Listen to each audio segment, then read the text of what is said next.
দুই দেশের আলোচিত তারকা সৃজিত মুখার্জি ও মিথিলার প্রেম ছিল আলোচনার তুঙ্গে। যদিও প্রেমের ব্যাপারে কেউই মুখ খোলেননি, তারা বিয়ের আনুষ্ঠানিকতাও করেছিলেন গোপনে। কলকাতায় বিয়ে করেন সৃজিত ও মিথিলা। যদিও গোপন রাখতে চাইলেও বিষয়টি শেষ পর্যন্ত গোপন রাখা সম্ভব হয়নি। ভারতীয় গণমাধ্যমের সংবাদকর্মীরা হাজির হন বাড়ির সামনে। এক পর্যায়ে সৃজিত সামনে এসে গণমাধ্যম কর্মীদের সঙ্গে কথা বলেন।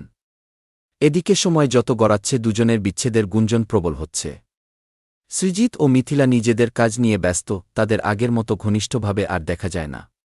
চলতি মাসের ২৩ সেপ্টেম্বর ছিল সৃজিতের জন্মদিন। ভারতীয় গণমাধ্যম হিন্দুস্তান টাইমসের সূত্র মতে ওই দিন সোশ্যাল মিডিয়ায় নানাজনের শুভেচ্ছায় সিক্ত হয়েছেন সৃজিত। তবে সৃজিতের উদ্দেশ্যে মিথিলার কোনো শুভেচ্ছা বার্তা পাওয়া যায়নি। আর তাতেই ছড়িয়েছে বিচ্ছেদের গুঞ্জন। বিয়ের পর মেয়ে আয়রাকে নিয়ে কলকাতাতেই থাকছিলেন মিথিলা। বছরখানেক পর মেয়েকে নিয়ে দেশে ফেরেন মিথিলা।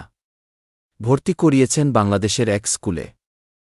কাজের সূত্রে কখনো আফ্রিকার তানজানিয়া তো কখনো ইউরোপে থাকেন মিথিলা। সময় সুযোগ পেলে স্বল্প দিনের জন্য ফেরেন কলকাতায়।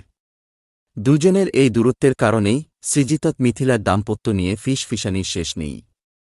যদিও বিয়ের পর থেকেই সৃজিত মিথিলা ডিভোর্সের গুঞ্জন চলমান। তবে এর আগে বিচ্ছেদের গুঞ্জন উড়িয়ে দিয়েছিলেন মিথিলা। মিথিলা সৃজিতের পরিচয় হয় সঙ্গীতশিল্পী অর্ণবের একটি মিউজিক ভিডিওতে কাজের মাধ্যমে।